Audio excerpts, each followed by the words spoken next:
suavecito, what, Finstop today. Finstop today.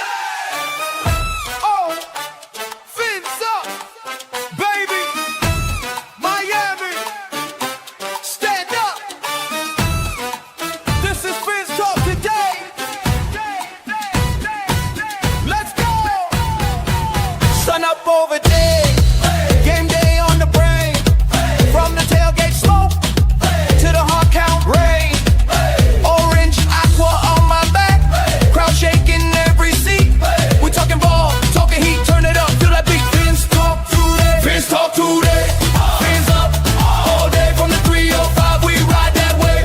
Bobby Fins talk, Fins Sammy on the way. Miami, vamos, it's Fins talk today. Hey, hey, hey, it's Fins talk today. Who you reppin'? Who you riding? Miami, who you riding? Dolphins, we break it down, break it live, every snap, every drop. Hey, Fins talk today.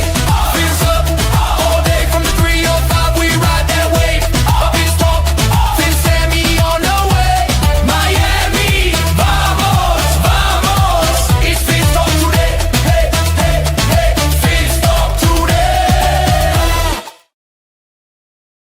All right. Happy Wednesday, Dolphin fans. Welcome to Fins Talk today here on the FTSN, powered by Fins Talk Sports Network and Fins TV. I'm Bobby Fins Talk, joined always by my brother, Fins Sammy of Fins TV, sponsored by Kendra, of course, FTSN, and of course, streaming live on YouTube on Fins Talk Sports Network, Fins TV, and FinsTalkSportsNetwork.com, plus social media. Manraj, great to see you, my friend. Thank you for dropping in. Appreciate everybody who drops in here live as we're on for a special Wednesday episode, as we have a special guest who should be joining us pretty shortly. Of course, Armando Salguero of Outkick, formerly of the Miami Herald. Excited to have him on to talk some Dolphins. Sammy, before we welcome Armando when he drops in, how are you, man? Doing good, doing good. Special edition of Feast of Today. Mando said, I wanted to do it on Wednesday, so we're going to do it on Wednesday. We're going to go live on Wednesday night. A special edition of Feast of Today, the flagship. The flagship show.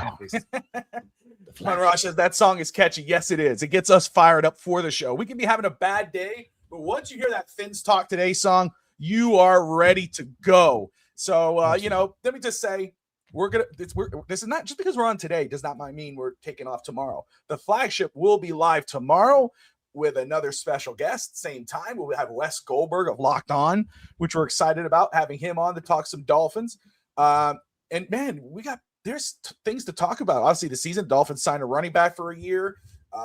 There's debates online. Should we not boo Tua? Should Dolphin fans not boo Tua at the game? And should fans be upset? Should we leave if the Dolphins get the first pick? Should we be disappointed in the team?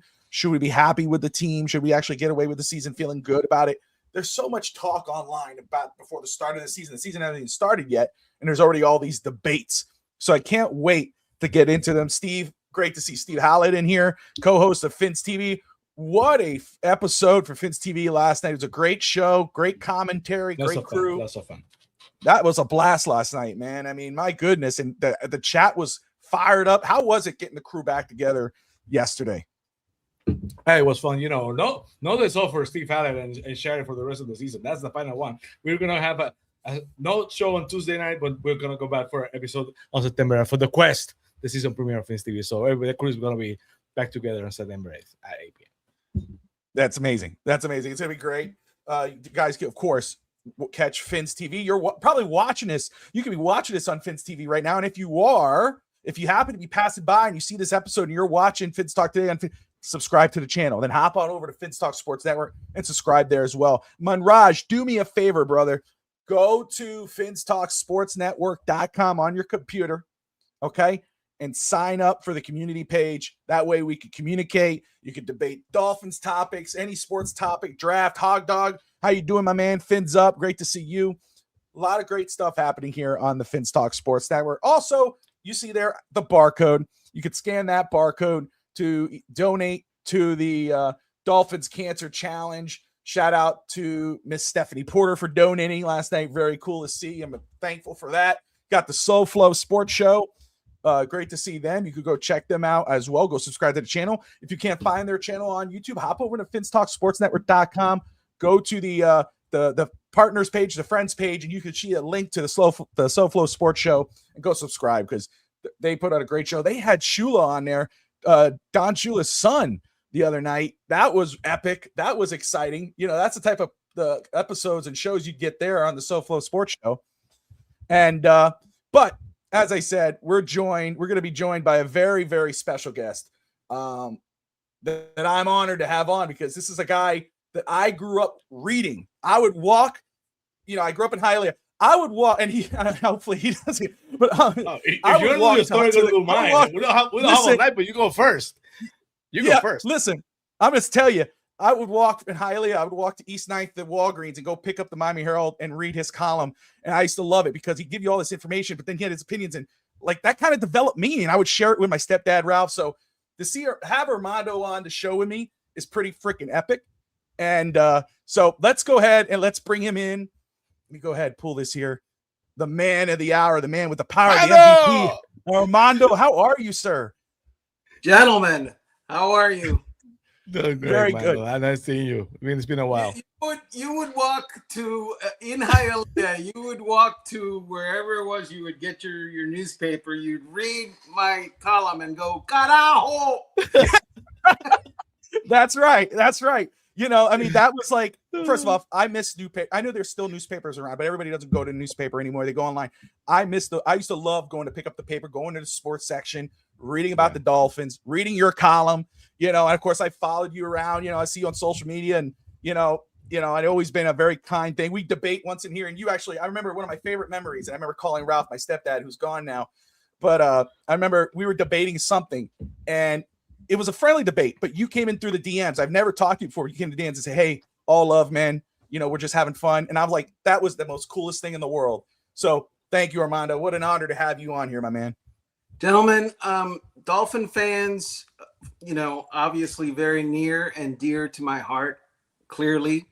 Obviously, I've widened the base a little bit in the last 5 years or so, but, it's always going to be you guys. It's always going to be South Florida. It's always going to be, aqua and orange. And so, let's go. Yeah, absolutely. I'm excited to talk Dolphins with you. And obviously, like you said, you covered, it's been 30 some odd years since 1990, you've been covering the Miami Dolphins, covering the NFL. I mean, and not just that, now, you're part of the Hall of Fame and the selection committee. You were instrumental in getting Zach Thomas and Jason Taylor in there. So, man, you're the person to talk to. So I'm excited about this. 3 decades, and I'm going to get right to it. You've seen plenty of regime changes in Miami, right? We all have, Don Shula, Jimmy Johnson, Wannstedt, all the general managers that we've had. I think 11 head coaches, 7 GMs, not including the interims. You've heard it all. You've heard all the opening press conferences, and you could tell what's bull and what's not, or what's real, whatever. Talk to me about your initial impression of Jon-Eric Sullivan and Jeff Hafley. Well, I appreciate that they can put sentences together. Coach, there you go. That's different. Right? I mean, because I've been dealing with, and I have dealt with people who couldn't do that, and that didn't make them lesser coaches. But if you can't communicate what your intentions are, what your hopes are, what your goals are to schlubs in the media and fans, I have news for you. You can't communicate it to your team. Yeah. Because part of the deal of being a leader within an organization is to what? Lead. And you have to be in front of players, in front of coaches. You have to understand the head coach has to coach his staff. And then the staff has to coach the team. The general manager, who is brand new, has to coach the personnel department that he's put together. And then they have to go out and carry out the mission. If those people cannot articulate what it is that they need and want, not only to each other, but to their underlings and then their underlings players. It's a mess from the get-go. The Miami Dolphins have had an issue for, I would say, since 2009, where ownership, God bless Stephen Ross. He has an enormous wallet and he uses it. And he opens it anytime they need it, and that's what he's good for. That makes him a great bank. That doesn't make him a good owner. He hasn't known for a long time what it is that he wanted. He hasn't known for a long time what it is that it takes to win. My hope is that the coming change, where he kind of steps back and his son-in-law steps up, will be, a positive, a net positive. That's yet to be seen. But I am convinced that great teams have to start with ownership. There are very few bad owners that win championships. There are many good owners. In fact, all of them. It's hard to be a bad owner and win a championship. And Stephen Ross hasn't even won a playoff game. So what does that say? I love how you started that with, be able to put together sentences or put out their mission. And, that's one thing that stood out to me about Jon-Eric Sullivan, especially Coach Hafley as well, was, again, we don't know what the end game is. We don't know how this is going to turn out. However, them coming in and to be able to articulate what their goals are, what their plans are, and to be able to, and then kind of lay it all out there and actually follow through, where it's like, hey, there's 4 guys that are pillars to this organization, Aaron Brewer, Patrick Paul, and Devon Achin and Jordan Brooks, and able to actually extend those guys minus Patrick Paul because he's on that rookie deal. And then, goodbye Tua, goodbye Tyreek, goodbye Jalen Waddle. And start from the bottom and say, like, we're here to set a foundation for years to come. Like, to me, I always tell people here on the show, and it's like, we don't know what the end game is, but to me, it feels like they're doing it right. And you brought up Dan Silman, the son-in-law. That's one thing that, we've been through so many regime changes, Tannenbaum and Spillman and whatever, where it's like, it's always like, okay, we're going to fire the coach, we're going to keep the GM. We're going to keep the GM, we're going to fire the coach. And go back and forth. This time, they fire Greer. Takes a little while. They bring in Troy Aikman. They fire McDaniel. It finds out, I guess, Dan Silman had a hand in bringing in Aikman. What were your thoughts on that? Because you covered not just the Dolphins now, you covered the NFL. And Troy Aikman, who's a part of ESPN, what were your thoughts when you saw, hey, they're not going with the normal Dan Marino, Garfunkel, they're bringing in Aikman, an outside voice, to help lead this search for Jon-Eric Sullivan, who, of course, got Coach Hafley and Sullivan bring in Malik Willis. Right. Well, I don't mind telling you, initially, I was disappointed because there was one proven Super Bowl winning head coach available when the Miami Dolphins had an opening, and his name is Harbaugh, and obviously there was a tie, not as close a tie as Jim Harbaugh, but a tie to the family. And it told me a lot when John Harbaugh decided, I don't want to, no, the Miami Dolphins, no. He decided that the New York Giants were a better option for him than what the Miami Dolphins were and what the Miami Dolphins were likely to do. So that told me that a very astute football man looked at the landscape and said, no, not going there. That speaks to what the Miami Dolphins are and what they were doing at the time. And it's not like he picked the freaking Kansas City Chiefs to go to. The New York Giants are a mess and have been. But, they have more talent. It was younger. The salary cap was better. and ownership is better. The fact that it's in New York and the pressure is much greater, that didn't bother him because, have I told you, he's won a Super Bowl. He knows what he's doing. But he measured, he did this, and this was the Dolphins. Do you know if he had any communication with the Dolphins at all? They talked to him. Okay. And it was a short conversation.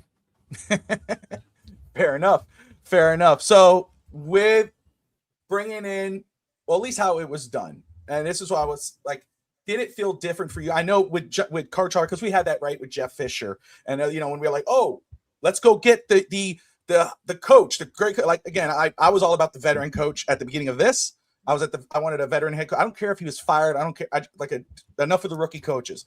Before Mike McDaniel, and everybody saw that IT photo with him and with the big glasses, and I want to bring that guy in. I was about a veteran coach, whether that was Dan Quinn or Vrabel or whatever. Didn't happen. I will say it is refreshing for me to hear Coach Hafley, the way he talks, when he's not, smooching players on the sideline and high-fiving, he's actually telling Ollie Gordon, like, you can't make that bring. Like, that's just the coach. Now, does that mean success? I don't know. But for me, it felt different. It didn't feel like the same old kind of routine for the Miami Dolphins and how they did this hiring process. Did that, you've seen Stephen Ross, like you said, you've been, closer than I have, right? Like, is that the same for you? Did it feel like the same old kind of Dolphins hiring process, or did it look like they had a straight plan going in? Well, I can't tell you that I know exactly what happened, because you mentioned earlier there was a wild card in Aikman, and I'm not familiar with how he works. Okay. And how he worked behind the scenes. I can't tell you I know that. I hope he brought, a certain amount of, weight and a certain amount of wisdom that these searches have lacked in the past.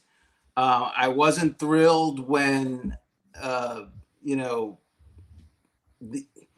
when the owner said, yeah, we did an interview with Hafley, and I told everybody, that's our guy.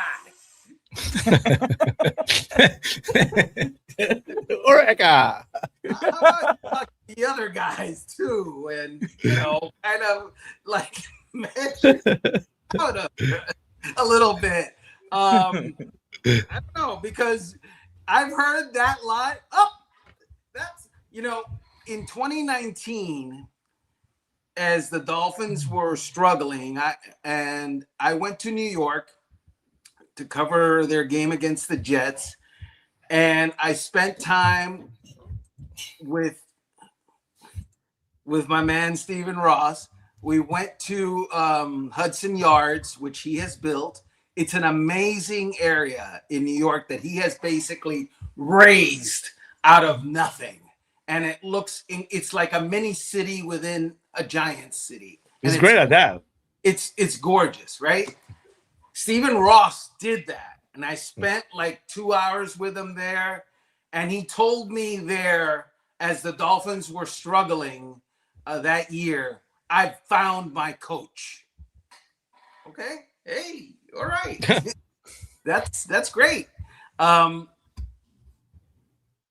years later, the coach you found, was unfound, and you fired.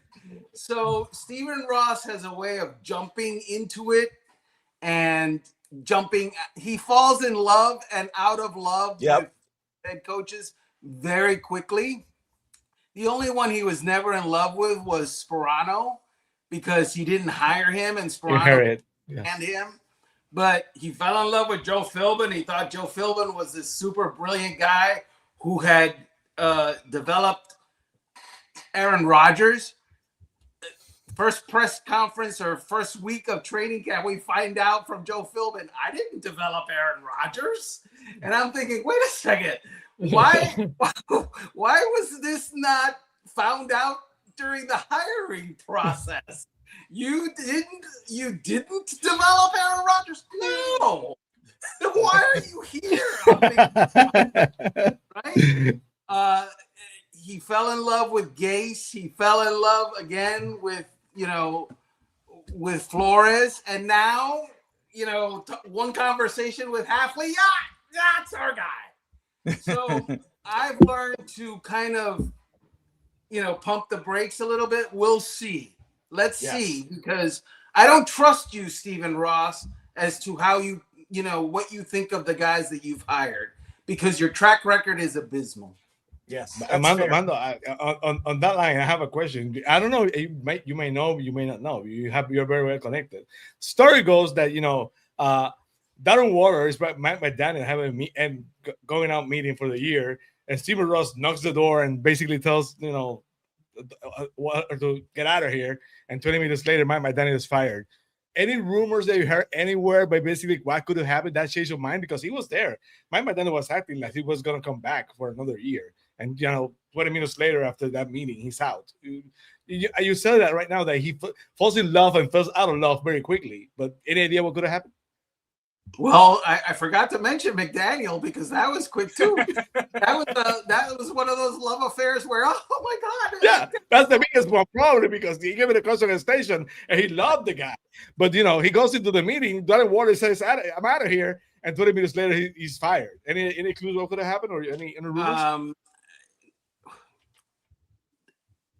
If I don't know exactly what other people have reported as far as McDaniel was told he was staying or whatever, but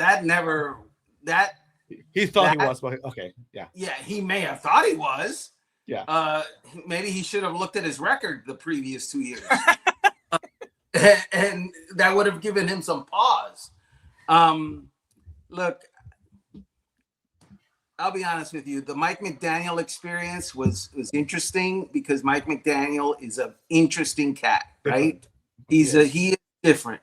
But it has been my experience that there are some guys who were born to be head coaches, and some guys are born to be, coordinators, and some guys are born to be offensive line coaches. And when you get them out of that thing for which they were born to be, they fail. Mike McDaniel was not born to be an NFL head coach. I'm sorry to tell you. I don't want Mike McDaniel as the face of my franchise every day. I don't want him talking to my defense. I don't want him really to be anything other than the mad scientist in the lab, making up plays or whatever, because the formula, yes. I just don't think that's who he is. I've talked to players that were on that team, defensive players particularly, who didn't respect Mike McDaniel. And apparently they weren't alone, because, there were meetings that nobody was, not nobody, but very few people were showing up to. Yeah, that Mike McDaniel called, or that leadership called, and there was accountability wasn't a thing. So, over his head. Let me ask you this here. Just one more about this team this season. Obviously on paper and with the depth issues Miami seemingly has, right? I don't think Sammy and I've discussed this on his podcast, Vince TV, Rainy Day podcast with Adrian. We've all said, nobody should have any real expectations about this team this year. So to me, that's not what this is about. This year is about setting a foundation. But at least that's how I believe. What are your expectations for the Miami Dolphins this year? Do you think there's an ounce of anything that they could surprise somebody? Do you see anything that you go, this might work? Or is it no, we could expect a top 5-10 pick next April? So I want two things out of this Miami Dolphins team at the end of 2026. And going undefeated isn't one of them. So two things. Number one, I want to know if Jeff Hafley can develop players. That's all I want to know. I don't want to know if he can win or not, because I don't think he's going to have a winning record at the end of the season. But I want to know if he can develop players. And this is what I mean by that. He's going to be given a roster, not the one he's got now, but a 53-man roster. the first week of September or whatever it is. And I want those guys to be playing better football, both collectively and individually, in January than what we saw in September. Yes. I don't care that they are not the most talented team. I don't care that they have holes on the roster. I care that guys improve. If guys improve, it's because they are A, gaining experience, B, have the wherewithal physically to do it, and C, the one I'm looking at is they were coached up. Will Jeff Hafley and his staff coach those guys up? For all the things that we have said and thought and gone over with Brian Flores, that AAA roster, that AAA team that started 2019, that wasn't going to ever be good enough to win, they were better at the end of the year than they were at the beginning of the year. They were playing better football. I remember watching Nick Needham in the preseason and calling out Flores for having him on the roster, and he didn't argue with me because the guy sucked. But by the end of the season, he was capable. He was okay.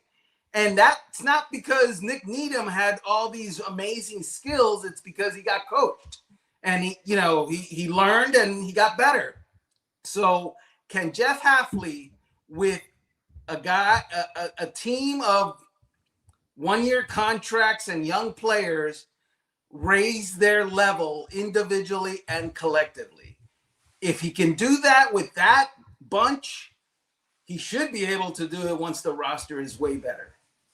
And if he can't, he's not going to be able to do it when the roster is way better. It's as simple as that. You can either do it or you can't. And so that's the one thing on his end. The other thing is Malik Willis. I don't know. I don't know. Nobody knows. No. Right? Nobody Fair knows.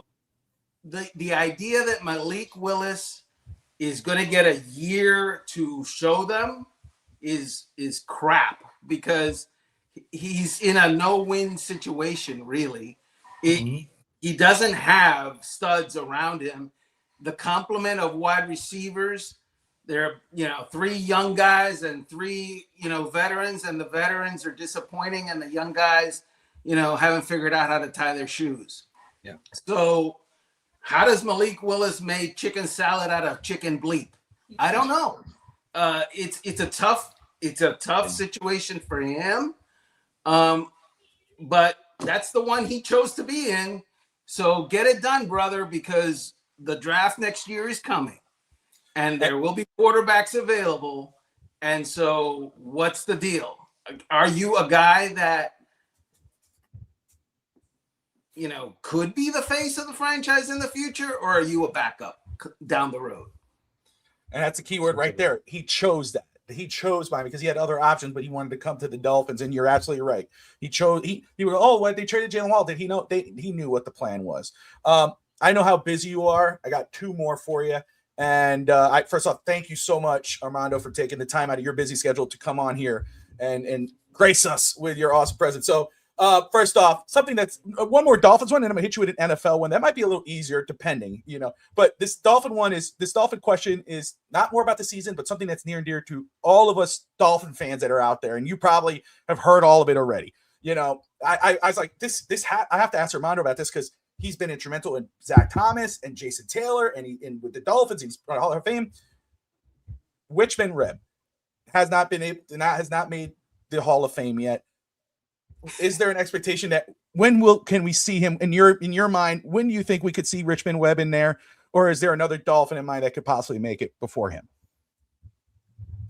I don't believe there would be a Dolphin to make it before him. But I advocated for Mark Clayton there for a while, and he came out of nowhere and got into the conversation, and that's about as far as I could take it. And then he went into the Veterans Committee, and I'm not on the Veterans Committee. And so they do their thing. And, it hasn't worked out. I'm not sure that it will, because there's a new crop of wide receivers that are coming that played in the era of, 100 catches a year was, 6th or 7th best. And 1,000 yards a year was not a big deal anymore. They played in the era of, different than Mark Clayton, where you got mugged to get off the line of scrimmage. These guys, they get touched and they're not afraid to go across the middle because they're not going to get hit and stuff like that. So that was a disappointment. Richmond is in a situation where, so the measure of Richmond Webb to me is Bruce Smith. Richmond Webb, I covered the team in 1990 when he was drafted. I believe he was number 3 overall or something like that. And he was drafted to stop Bruce Smith, because the Miami Dolphins had this guy named Dan Marino, and he had a blind side, and the Dolphins played the Buffalo Bills twice a year, and they were an up-and-coming team, and they had Bruce Smith. And everybody thought Bruce Smith was great. You know why they thought that? Because he was great. He was great. And Richmond Webb battled Bruce Smith from the very first game that they played against each other until the very last game that they played each other. And I'm not going to tell you that he won all the time, but you know what? It was a pretty darn good stalemate most of the time. Sometimes Richmond Webb got the better of it. Sometimes Bruce Smith got the better of it. The point is, Bruce Smith is an all-timer among the best of the best, if not the best ever. I personally think it was Reggie White, but Bruce Smith is right up there. Yeah. Right? He's on Mount Rushmore of edge rushers and pass rushers. And if Richmond Webb is the equal at left tackle to what Bruce Smith was as an edge rusher, Richmond Webb deserves to be in the Hall of Fame. Now the problem. Bruce Smith doesn't talk to anybody. Doesn't depend. Yeah. He doesn't like to talk to anyone. Doesn't campaign. And when he does talk, he doesn't necessarily love to give bouquets about former opponents. And the Hall of Fame committee really does look into the opinion of past players to figure out, and past and current Hall of Famers to figure out if player X is worthy of being a future Hall of Famer.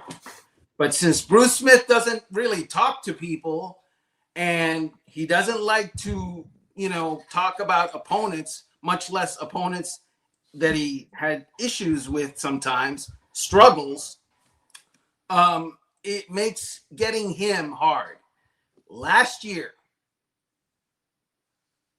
as a Hail Mary for Richmond Webb, I reached out to Bruce Smith again, because it was one of those things that was done through various channels and various people, and it never, it was never fruitful for whatever reasons. And I texted him and I said, look, Mr. Smith, I think you are one of the greatest, if not the greatest edge rusher in the history of the NFL. I am trying to make the case for Richmond Webb to get into the Hall of Fame.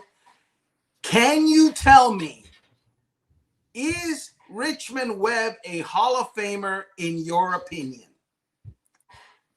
1 day passed. 2 days passed. 3 days passed, and I forgot about it. A week, 7 days later, he sent me the text back.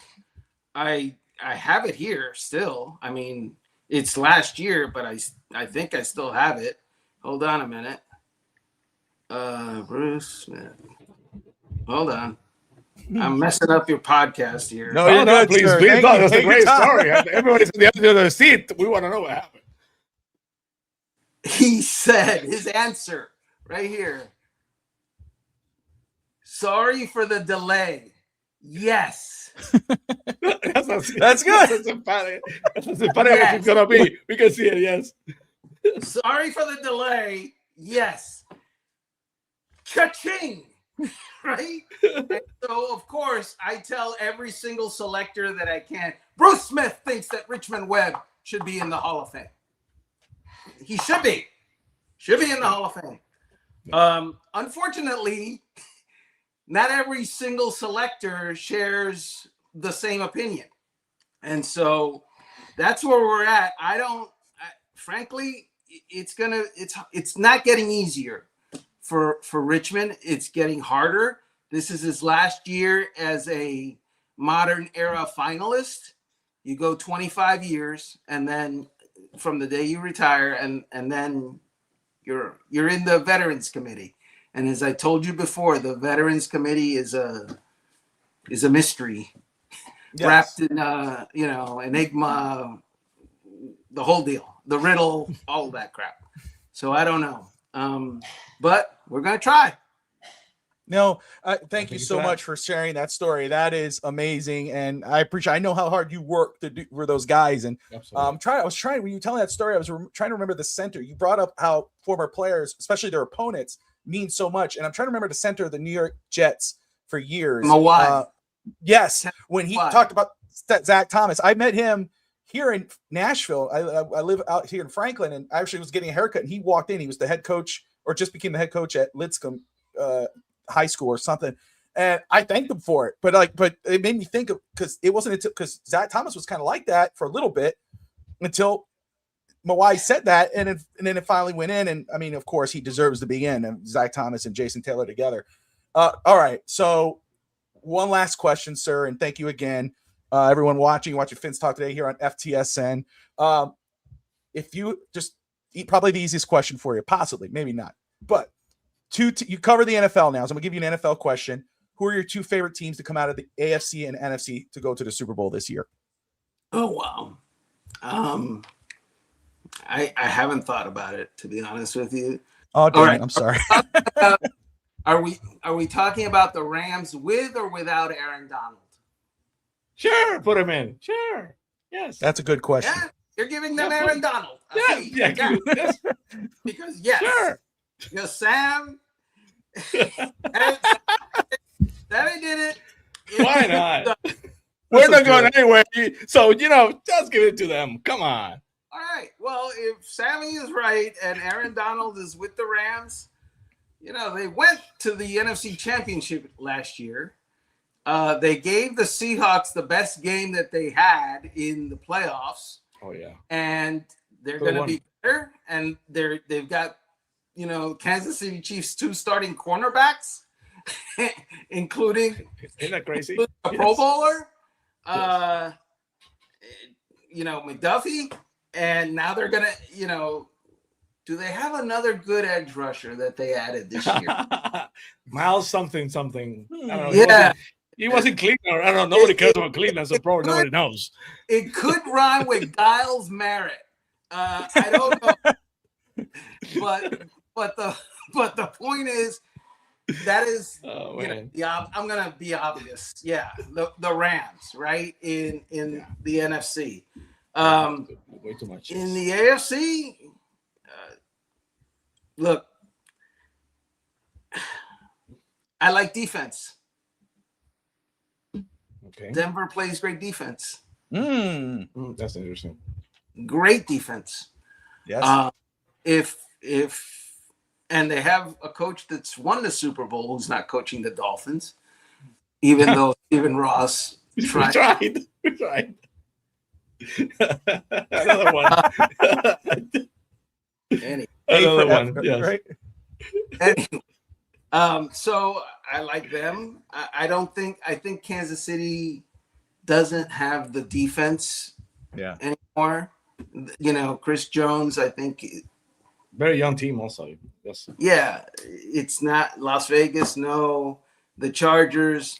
And is the Bills window shut, Armando? What are your thoughts? Because Buffalo, it's Josh Allen, and basically, Buffalo is Josh Allen. That's it. When you look at the roster, I wouldn't be surprised if the Bills are better on offense. I wouldn't be surprised if the Bills are worse on defense. That makes a lot of sense. Brady, yes. So, and believe it or not, Josh Allen might be the best player in the NFL. I think he is. I think he is. He's got a lot to prove because he lost that game last year in the playoffs. I mean, the guy's interception, turnover, drops the football. What's that, dude? Come on. And he has acknowledged that. So there is that. My wild card, my dark horse is the Bengals.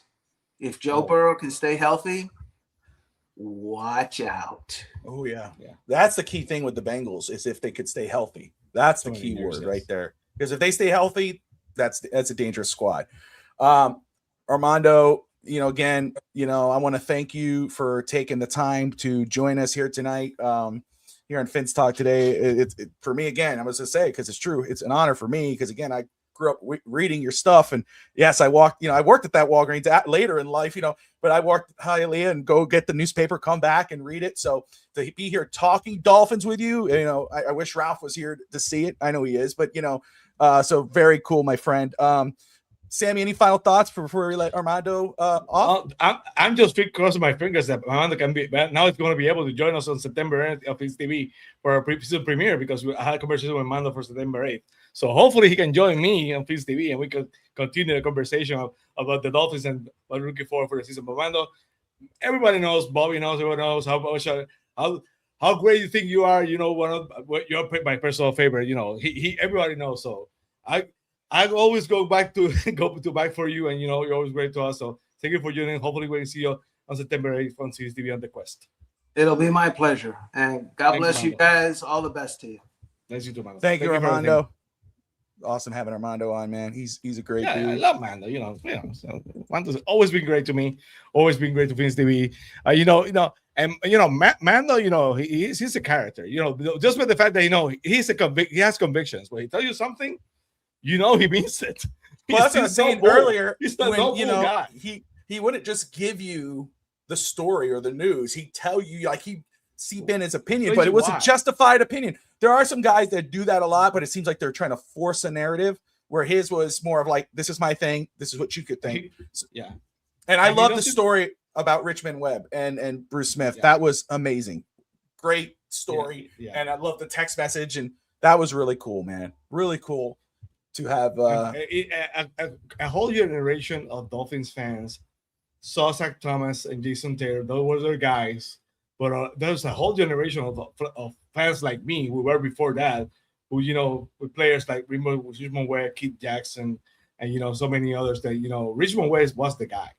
Every that Keith Simpson and Richmond Webb every Sunday, those guys were a wall. So, I was happy for Zach Thomas, one of my all-time favorites. I was happy for Jason Taylor, but the day Richmond Webb goes into the Hall of Fame is going to be really, really special for a lot of us. Another complete decade of Dolphins football is going to be, vindicated when Richmond Webb gets to the Hall. So hopefully it happens. I know Mando's always working hard, so we'll have to wait and see. Absolutely. Soul Flow Sports Show, great interview. Thank you. Mom, watch it. Bravo. Chris Shula will be a coach next year. I believe so too. Bengals rematch. Scotty says, thanks. Thank you, Armando. Yeah, it could take 40 years. Don't show the number. Yeah, don't show the number. No, that was awesome, man. That was amazing to have Armando on. And tomorrow we're not done. Tomorrow we're going to have Wes Goldberg on, Locked On. We've been chatting with him for weeks now and had that. So we're excited to have him on. I've had him on in the past talking Heat. So now we're going to have him talking about Dolphins. So you get a double feature of Fins Talk today here on FTSN and powered by FTSN and Fins TV, sponsored by Caneswear. Again, Caneswear, if you Miami Hurricanes merchandise, Panthers, Dolphins, Heat, Marlins, anything South Florida sports, go check out Caneswear at 2655 South University Drive in Davie. Or if you're in Tennessee like me, or Puerto Rico like Sammy, or Canada like Finstanza, Delaware like Josh, Caneswear.com. Brett and the crew, great stuff, great staff. put some good stuff Ain't together. Fins Nation great? Fins Nation is everywhere, from Tennessee to Puerto Rico. We're gonna have the Beacon League, which the defending champion. We're gonna have players from Colombia, from Brazil, from Spain, from from the United Kingdom. Fins Nation is worldwide, so many fans all over the world. So it's awesome that Kingsburg can ship everywhere. So if you're a Dolphins fan and you need shipment, then they'll find a way to make it happen. So always Kingsburg always great to visit today. So and FTSN. Yes, it is, and I'll tell you too. You talk about all over the place. Spain, we got for FinsTalkSportsNetwork.com in the community page. We got that list is growing, which is exciting to see when somebody else signs up and they actually interact. We got I think the president of the fan club in Spain there as well. So very nice. So it's so he's cool gonna be in the see. Beacon League. He's gonna be playing. Yes. In the Beacon League. So yeah. That's just again that just tells you about how far the reach is for the Fins Up community. Very exciting. Also, guys, again, as you know, participating in the Dolphins Cancer Challenge.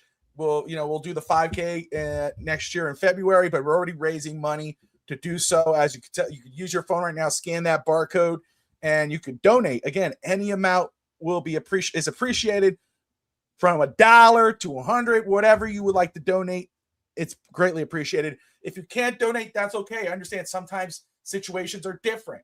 Totally makes sense. But we all have cancer impact us one way or another, whether personally or someone we know. I've known lots of people who've dealt with cancer or have died from cancer, etc.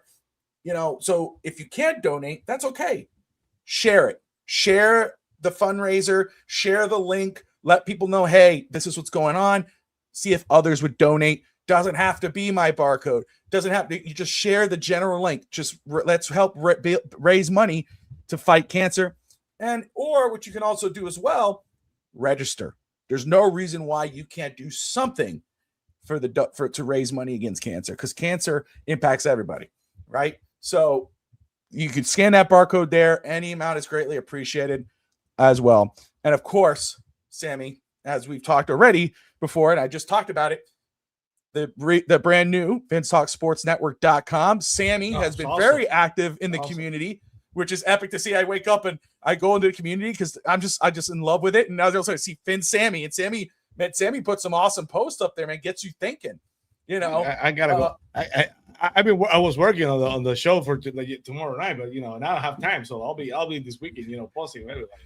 Pick up a fight with someone. Yes, absolutely. Finn's lack of depth is on full display against the Giants. Talked about which, we're going to talk about that more tomorrow with Wes about the depth crisis in Miami. If a guy goes down, how much trouble. But we're also get his thoughts on the upcoming season. You can expect my 2 column on Sunday morning, because that's going to happen. I'm sorry, that's going to happen. Oh yeah.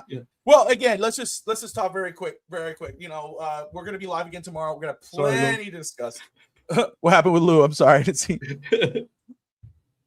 What did you do? Stock for that. I have to go to the minus. Yeah, but that's right. Miami Hurricanes. They're coming up soon. It's exciting. I have no beef with the Marlins. I'm a Marlins supporter. I have no beef with the Marlins. Yeah, the Mets. That's another story, but nobody likes the Mets. But what was I going to say? Tomorrow again, we're going to be live again with Wes. It was just exciting. But I want to say, too, we found out today that Penix is not expected to start, so we're going to see Tua on Friday. Everybody's treating this like this is a regular season game, the revenge game. It's freaking preseason. I don't want to hear about revenge game. I don't give a damn. It's going to play a series at most, and probably going to hand off the ball like 3 times. Even if he plays the whole game, he's playing against our backups or whatever. Oh, he threw 4 touchdowns. Yeah, Tua got his revenge. If he comes out like Javon Holland after the game against the Giants saying, F him, and, oh, look what I did, it'll just prove what I already think. So, hopefully, congratulations on the baby. Congratulations. I'm getting Tannehill vibes. Do you remember that game that Tannehill played against the Dolphins? Saying, I don't care. As soon as he beat the Dolphins, he went to the locker room and he was, cheering and stuff because he beat the Dolphins. Hopefully, Tua doesn't do that. That was. Well, my thing is, if it's a regular season game, I get it. It means something. But if you're doing it in preseason, like, come on. Now, the whole debate, should fans not boo? That's a whole. My thing is, fans could do whatever the hell they want. Let them boo. It's whatever, right? Now, boo the player, not the person. You know what I'm saying? Like, boo what didn't work out. He's not on our team no more. The fans could do whatever they want. They paid a lot of money. The Dolphins paid a lot of money. Didn't work out. It is what it is. And no more protecting Tua's feelings. That's too much. We've done that too long for Miami. If they want to boo, let them boo, Sammy. What are you thinking? Am I wrong? I want to read Lou's question. What do you think the boo percentage is going to be for Tua? He's going to get booed out of the tunnel. He's going to get booed that first series. And after that, people are not going to care. And, and if you throw the touchdown proper, people are going to clap. And, yeah, whatever, good for you too. Yeah, whatever. If he but goes, that first series, remember the one half season of Dante Culpepper when he ran a touchdown with the Raiders and he started smacking his knee? And, it's like, come on, dude, what are you doing? If he does that, starts doing the hula hoop with his hip or something, I'm gonna be like, come on, dude, what are we doing here? But it's a he's gonna do the same thing he's gonna do the same things he always done. If he was that way with the Dolphins, he's gonna be that way with the Falcons. He's gonna be goofy, clueless, and he's bound to get hurt. So we'll have to wait to see what happens. Hopefully, yeah. Boo. Craig says boo his ass the whole time from our couch. Boo. No, it was like exciting. I hope Chop said, Chop says not personal. I hope Chop does get a sack. He talked about it. It'd be funny. I know fans will go crazy. I don't believe him. I don't believe it. That not personal.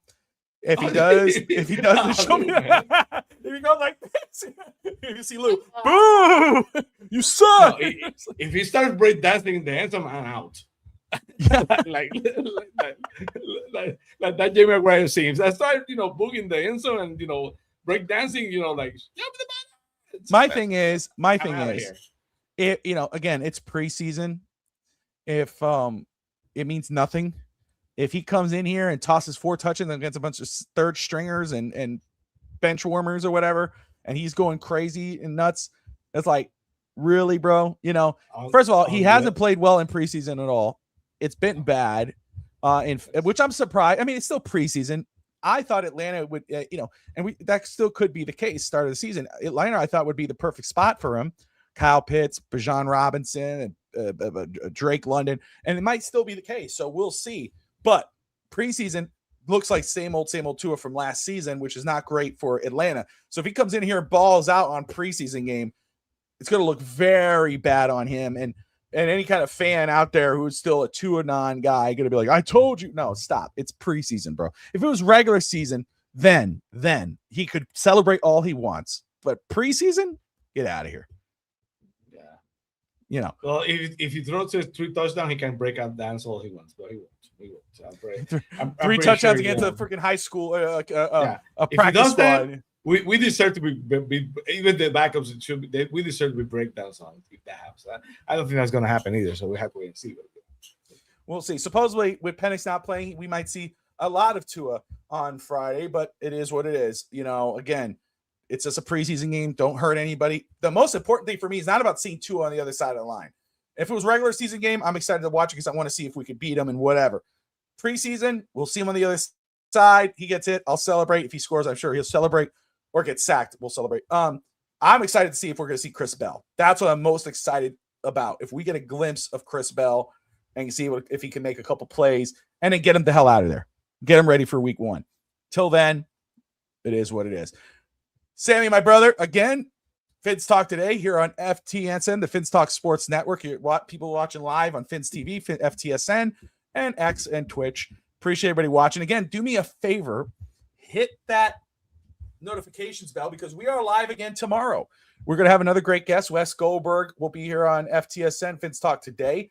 Excited, same time, same hour, and another great guest with great conversation. We like to keep it flowing here with different questions that are not usually asked, so we'll try to get that done. Sammy, any final thoughts before we wrap this one up? Well, it should be fun tomorrow. It's fun to have Mando on Wednesday night. He's going to be with us for our season premiere. We're glad to have Mando. Thank you him again. We'll see you tomorrow. 8 p.m. The flagship, the other place to be Thursday nights and at 8 p.m. Things up today. That's right, Brett. No worries, my man. It's okay. You can always do the rewatch. Armando was amazing. There's a lot of good backstories that he shared about. Oh, that was awesome. Go check it out, and don't worry, my friend. We are live again tomorrow at 8 p.m. Eastern time. Flo, appreciate you. Lou, appreciate you. My primo.